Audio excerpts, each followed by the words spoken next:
Baik, selamat pagi. Pagi. Gimana kabarnya? Baik. Hari ini kita ketemu lagi ya untuk mata kuliah terkait dengan learning experience yang difokuskan pada tour and travel. Ya, ini adalah pertemuan kita yang di minggu yang kedua.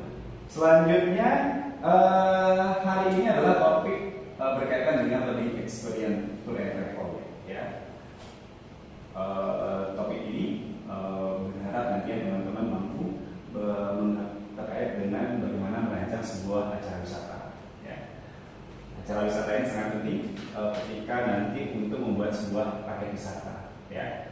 Hal ini menjadi satu yang penting ketika dalam membuat sebuah acara wisata, dan ini menjadi penentunya acara wisata tersebut berhasil atau tidak. Sehingga nanti sebagai output dari mata kuliah ini terkait dengan capaian dari mata kuliah, teman-teman mahasiswa mampu merancang sebuah paket wisata yang benar-benar positif, gitu ya. Karena salah satunya penentunya adalah pada saat kalian merancang acara wisata. Namun sebelum itu mulai, saya absen dulu terkait dengan kehadiran dari teman-teman.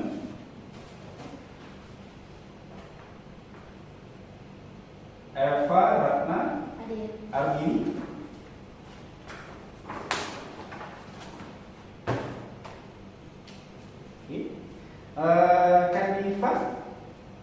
Kandifa Putri. Tidak hadir. Kenapa dia? Sakit. Ada suratnya? Oh, sudah. Oh, baik. Selanjutnya Bagus Diva, mana ada ya? Oke. Ide Bagus dan Jaya Patlaba. Baik. Putu Regina. Hadir Pak. Baik. Hendrika, Aris, Kristina, dari mana? Ada yang belum diabsen? Sudah semua? Mari kita lanjut untuk membahas terkait dengan acara wisata. Seperti yang disampaikan tadi, ini adalah topik terkait dengan tahapan penyusunan rencana wisata. Ketika kita membuat sebuah paket wisata, ini menjadi salah satu penentunya. Bagaimana kita merancang sebuah acara wisata yang secara holistik, ya, tidak yang terlalu lama atau tidak yang begitu menjenuhkan. Dan itu harus dipelajari. Tidak serta semua biro perjalanan wisata dia bisa membuat sebuah acara wisata yang baik, gitu ya. Namun sebelum kita mulai, masihkah kita mengingat topik pada minggu lalu? Ya, ada 3 pertanyaan, bila ya.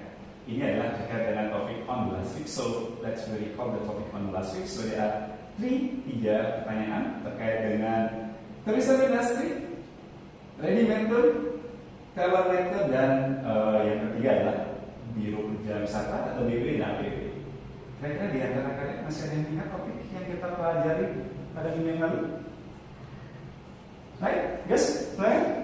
Number 1 should be for event organizer. Pertanyaannya itu jelaskan industri pariwisata apa saja yang diperlukan dalam penyusunan acara wisata. Kalau menurut saya itu, dan menurut saya event organizing, dimana kita mirip-mirip dengan biro ataupun biro perjalanan wisata. Itu kita membuat itinerary acara kayak gimana rundownnya, dan overall susunan acara yang akan dilaksanakan sih. Bedanya kalau secara kelas ini kita lebih dari tempat ke tempat, sementara kalau event organizing lebih misalkan event besar gitu kan ada perjalanan kemana. Baik, ada yang punya pandangan yang lain untuk nomor 1? Kita masih nomor 1. Baik, Kristina ya. Baik. Sedikit tambahan yang dibutuhkan dalam industri ini, pertama juga ada industri makanan, terus industri akomodasi, dan tour guide, serta souvenir. Sama souvenir. souvenir. Jadi ada tambahan ya? Ada transportasi juga. Transportasi, ya. Cukup seperti ini. Dalam tourism industry seperti yang disampaikan oleh tadi, ya, ada beberapa industri yang terlibat dalam perancangan wisata.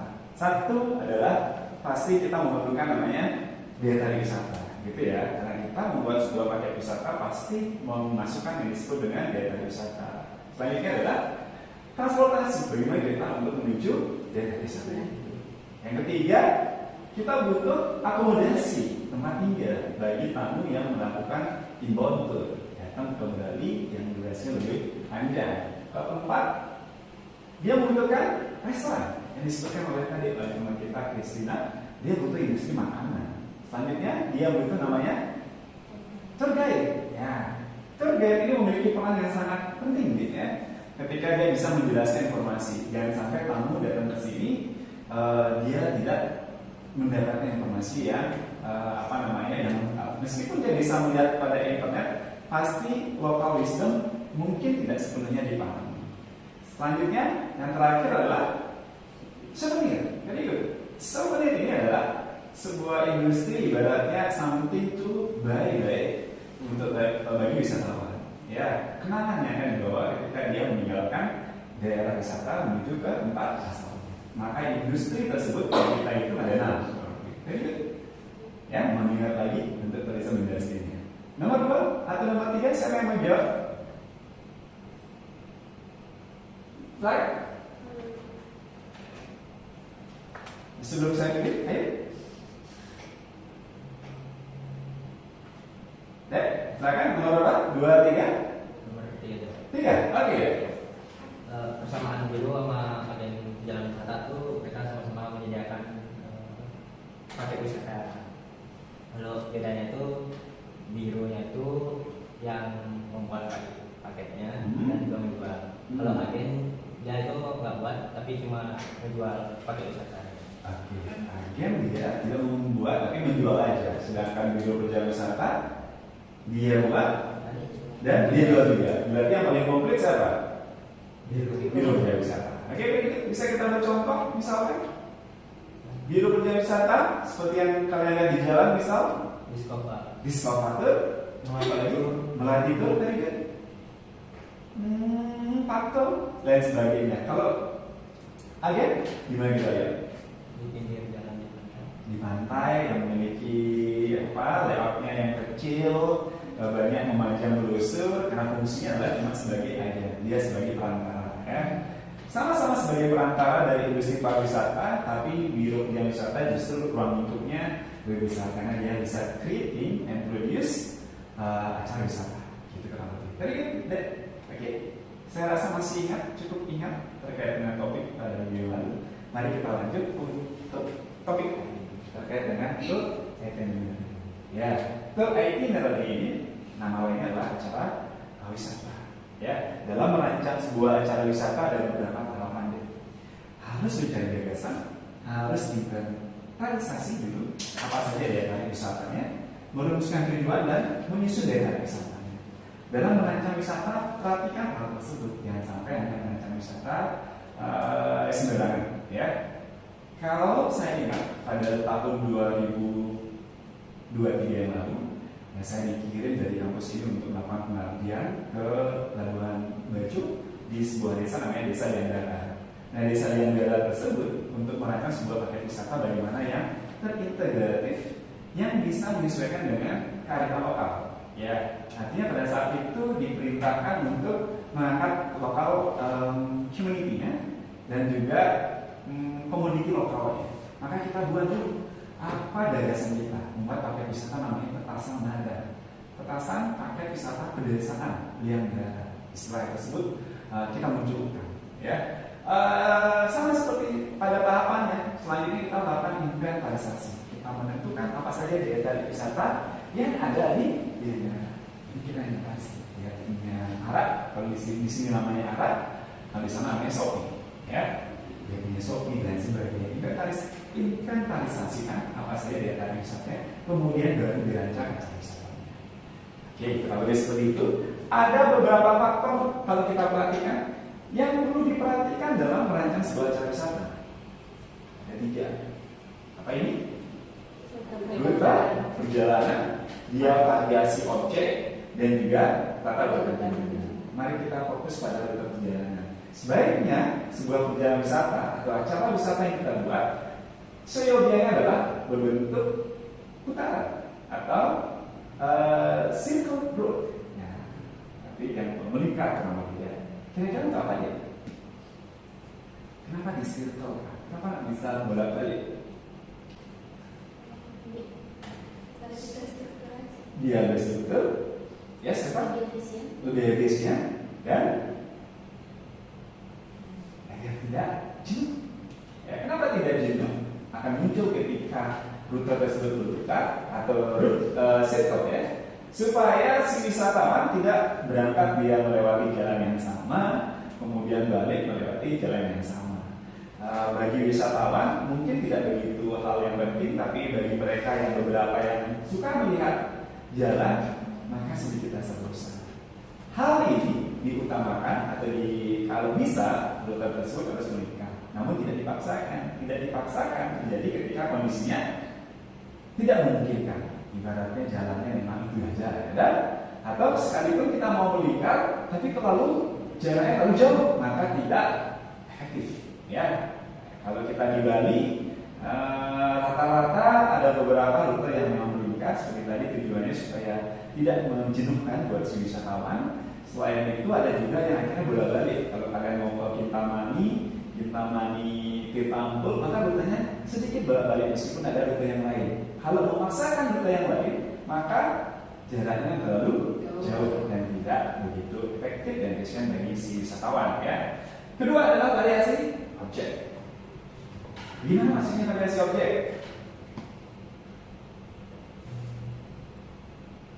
Tidak monoton, harus bervariasi. Hari ini saya datang ke Pantai Sanur, nanti siang saya ke Kuta, nanti sore saya ke Dreamland, malamnya saya makan di Pantai Jimbaran. Apakah bagus untuk sebuah daerah wisata? Ya, tidak bagus. Kenapa tidak bagus ya, Lina? Karena yang Bapak sebutkan tadi itu pantai semua. Pantai semua. Ya. Karena tidak menunjukkan variasi objek. Meskipun setiap pantai memiliki karakteristik dan spesifikasinya masing-masing gitu ya. Sana bentuk sunrise, bentuk sunset, dinner bentuk Jimbaran, kalau itu seperti tadi. Tapi kalau bentuknya hampir sama, maka variasi objek tidak terpenuhi. Baiknya menyisipkan beberapa daya tarik wisata yang sedikit berbeda. Ya, Pantai Sanur kalau pagi, kemudian kemana? Makbeng makan, habis ke Makbeng, kemana kita? Ya, Cafe Suja di mana itu di Sanur juga? Oke, atau kita boleh lebih jauh ke Museum Bajrasani, misalkan. Jadi ada sedikit variasi antara pantai dengan daya tarik wisata yang lainnya.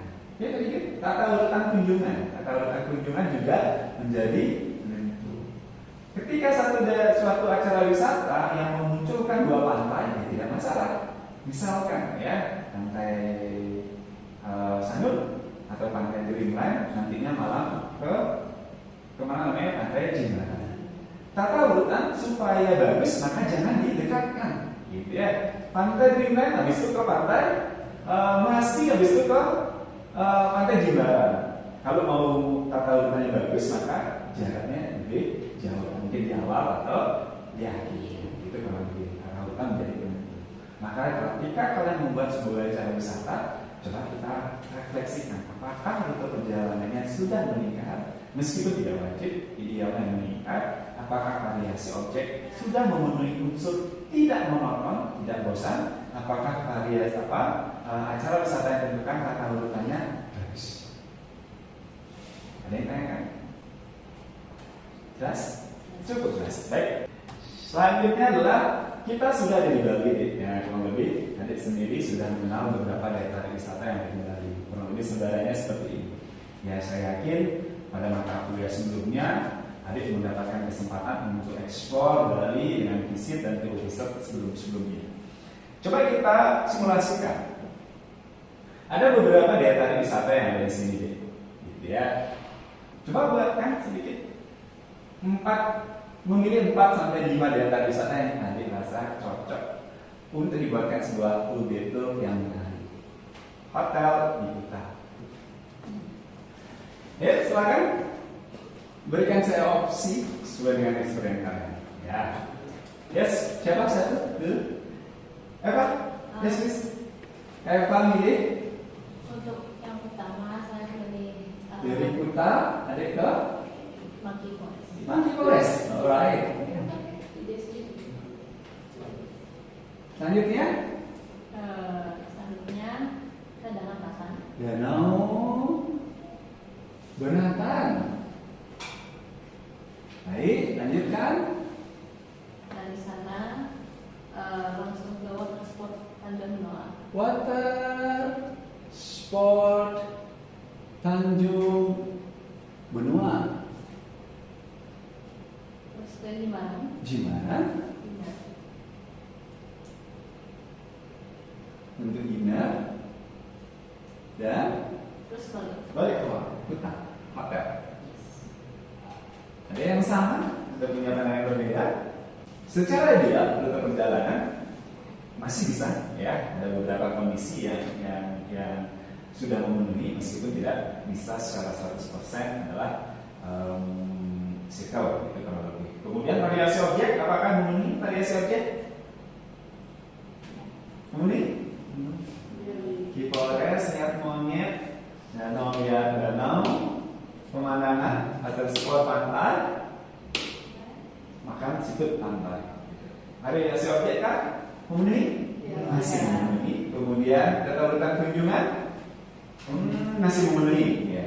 Apakah ideal untuk water spot siang? Sore sampai sore kurang lebih karena harus dinner. Ya, masih bisa sore, masih bisa. Ya, harusnya masih sesuai dengan beberapa faktor yang harus diperhatikan dalam membuat acara wisata. Kita lanjut, gitu ya. Ini disebut dengan distribution of time. Istilahnya adalah distribution of time.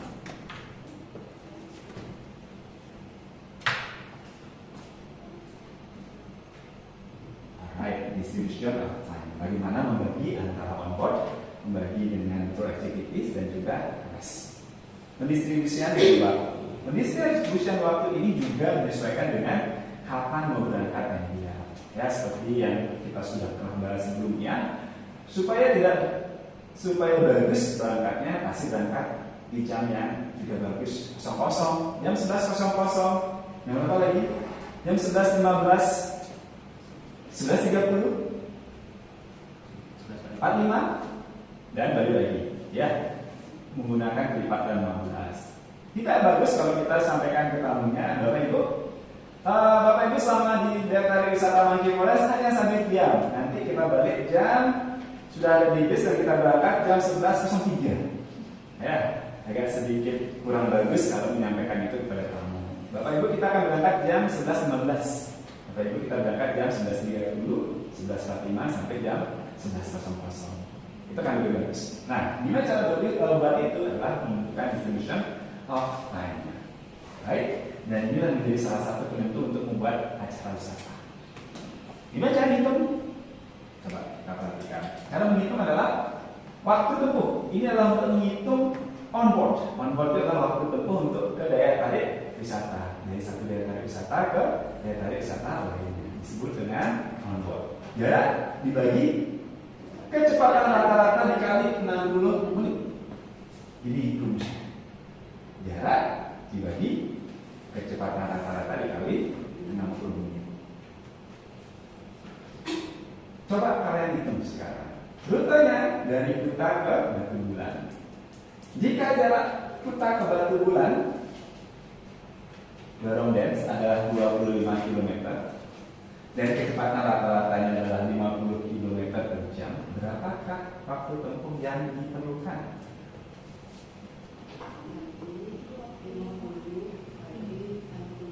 Ya, cepat. 50 dibagi, 25 dibagi 50 dikali 60. 30. Ya, apa? 30. Ya, itu adalah jarak dari Kuta ketika kita menuju Batu Bulan. Kecepatannya adalah 50. 50 ini kecepatan rata-rata yang sangat cepat, gitu ya. Dengan kondisi saat di Bali tidak ideal dengan menggunakan 50. Biasanya adalah 30 km per jam. 30 itu bukan cuma cepat mobilnya, tapi terhitung pada saat dia kena traffic, pada saat dia terkena traffic light. Ya, kita traffic lightnya baru maju dikit, kesulitan kecepatan lagi. Maka wajar kecepatan rata-ratanya menjadi 30 km per jam. 30 menit tadi benar? Benar, sesuai dengan yang disampaikan tadi 30 menit. Nah, sekarang kita coba untuk mendistribusikan waktu seperti yang kita sampaikan tadi, ada onboard, ada tour activities, dan juga ada tes, ya. Saat ini kita sedang mengenal namanya Kintamani Full Day Tour. Bentuknya adalah hotel Watanaya, ada Batu Bulan, Tirta Empul, Sukawati, Canang Sari, dan makanannya. Itu sudah saya sampaikan untuk tugasnya. Nanti sudah saya sebarkan. Cobalah buat distribution of time sehingga apa yang kita buatkan tadi antara onboard, activities, dan tes itu sudah sesuai. Elis menunjukkan bahwa antara Kintamani ke Tirta Empul membutuhkan waktu 50 menit. Adakah yang lain sama? Kenapa dia 45? Ya seperti tadi, ketika 46 maka dia bulatkan kemana? Ke bawah atau ke atas? Kalau ke atas maka dia menjadi 50, kalau ke bawah dia menjadi 45. Gimana cara kita untuk menentukan antara dia ke atas ke bawah? Mana lebih dekat? Di antara di sini ada 46, 47, 48, 49 sama 50. Nah, lebih kayak itu. 50 kita nggak pakai ya, karena ada 46 sama ini. Ketika dia 46, mana lebih dekat? Antara dia 45 atau ke 50? 45. Maka ini kurang lebih, maka dia lebih cenderung ke 45, maka ini akan cenderung ke 50. Hal ini adik akan ibaratnya menentukan lagi nanti. Ya, tadi ya, misalkan antara jarak Tirta Empul ke Sukawati, berapa jaraknya? Kurang lebih adik mendapatkan 47 menit. Maka dia dibulatkan menjadi 50. Ibaratnya yang di sini dikurangi menjadi 45, yang di sini tambahkan lagi 2 menit supaya tidak selalu menambah waktu. Jadi disesuaikan. Kira-kira kalau ini 46 maka dijadikan dia 45. Kalau di sini ada 47 maka dibawa atau 48 dibawa ke 50. Ibaratnya ngambil waktu 2 menit, yang di sini mengurangi waktu 1 menit sehingga tidak begitu jauh berbeda. Secara keseluruhan, ya. Habis pertanyaannya? Sudah? Hampir sama? Kurang lebih? Lagi hampir sama? Sama? Sama, baik. Kalau ada yakin sudah selesai, mari kita tes. Ya, kita akan melakukan kuis nanti secara online untuk menguji apakah teman-teman sudah paham materi yang sudah disampaikan. Sehingga pada berikutnya teman-teman fokus pada topik selanjutnya. Siap? Mohon disiapkan untuk perangkat. Kita mulai. Alis sama Regi.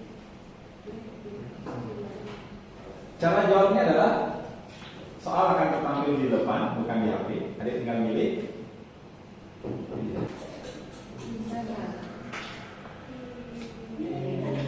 Siapa ini? Gila. Itu itinerary sangat penting dalam rancangan wisata. Ya.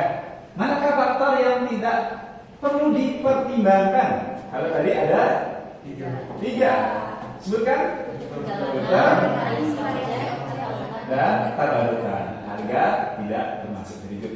Di antara 6, 2 ya yang tidak sesuai. Oke, masih ada kesempatan berikutnya. Aturan ini sudah paham berarti ya?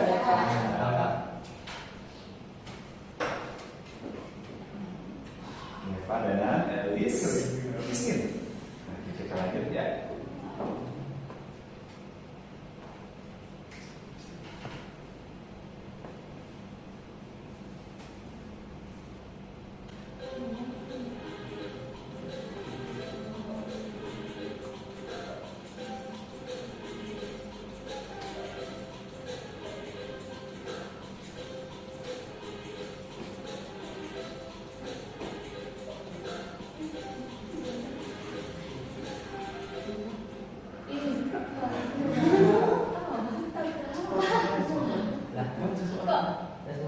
Apa ini? Pantai Kuta, Pantai Pulau Uluwatu, Pantai Biru Lain, Jimbaran, Madura, Maria Semana yang yang dihilangkan? Dua-duanya sih pantai. Pantai. Maka pilih salah satu ya. Iya. Yang paling ideal adalah pantai. Nah, karena dia jauh, tapi dari jauh, gitu ya. Sama Greenland dan Jimbaran di pantai ini untuk dinnernya, ya. Beda maksudnya. Nah, sudah ada satunya harusnya dihilangkan.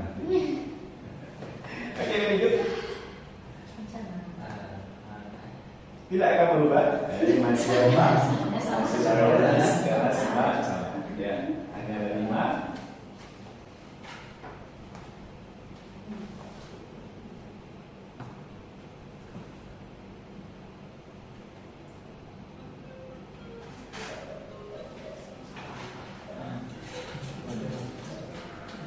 Oke.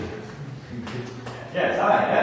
Artinya bukan salah, tapi lebih ke tidak efektif dan efisien. Akan lebih bagus ketika merancang sebuah tour itinerary dalam bentuk KBA ya. Bagus. Semuanya benar. Apakah ada coba? Masih sama Eva dan Anelis, Diva, Christine. Ini mana ya? Belum benar. Udah benar.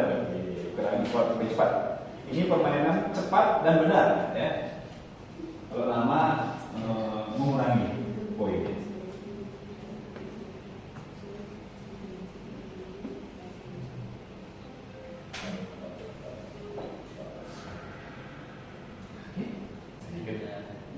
Maka apakah berubah? Maka kita menjadi 3 besar. Elis nomor 3 gitu ya. Maka dapat 3 bungkus nasi. Dan ada 1, semakin 1 berarti 1 bungkus nasi.